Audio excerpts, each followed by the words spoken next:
Hey guys, geeking to everyone. Today is the fifth day of my 1 month Python course. Let's start.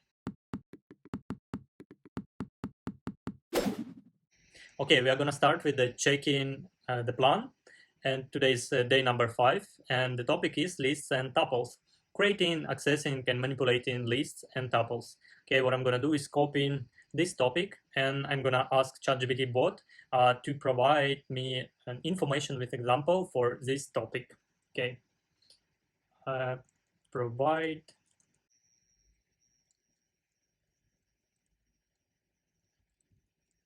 Okay, so press enter. We are waiting for a reply from ChatGPT. Okay.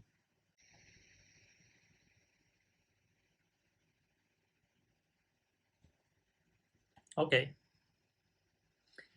So here we go. I zoom in this uh, information.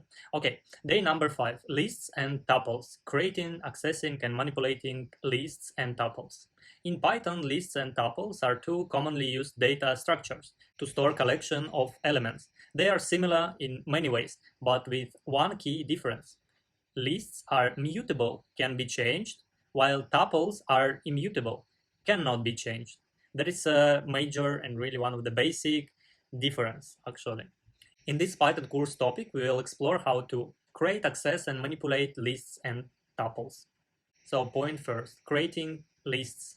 Lists are created by enclosing comma-separated values within square brackets.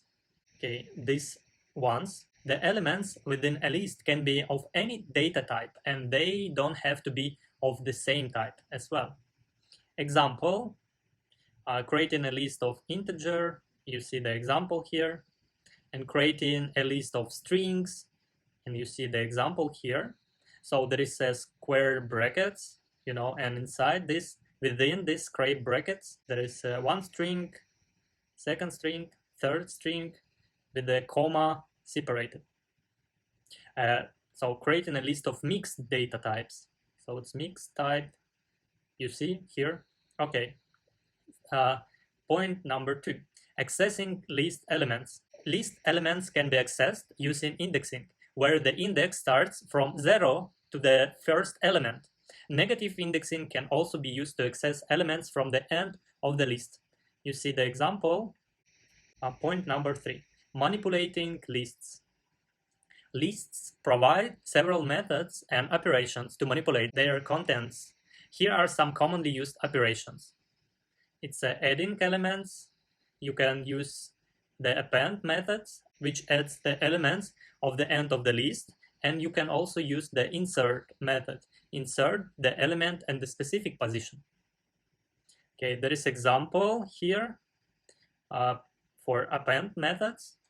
By this method, you add this number, number 6, at the end of the list. And second example, you can use insert methods, and you can insert the string David at the index number 1. Okay. Removing elements.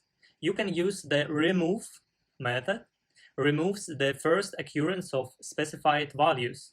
And you can also use pop method. This method removes and returns the element at the specific index.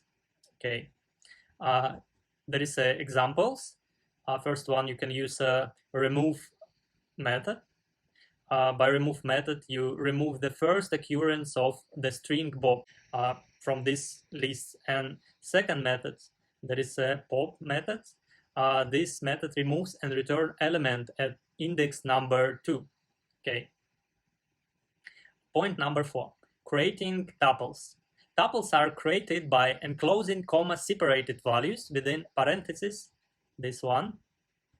Like lists, tuple elements can be of any data type and don't have to be of the same type. Okay, there is example how you can create a tuple of integers. Okay, here we go, you see on the screen. Okay, also you can create tuple of strings and mixed data type as well. Point number 5, accessing tuple elements. Tuple elements can be accessed using indexing similar to lists. Example, Accessing tuple elements.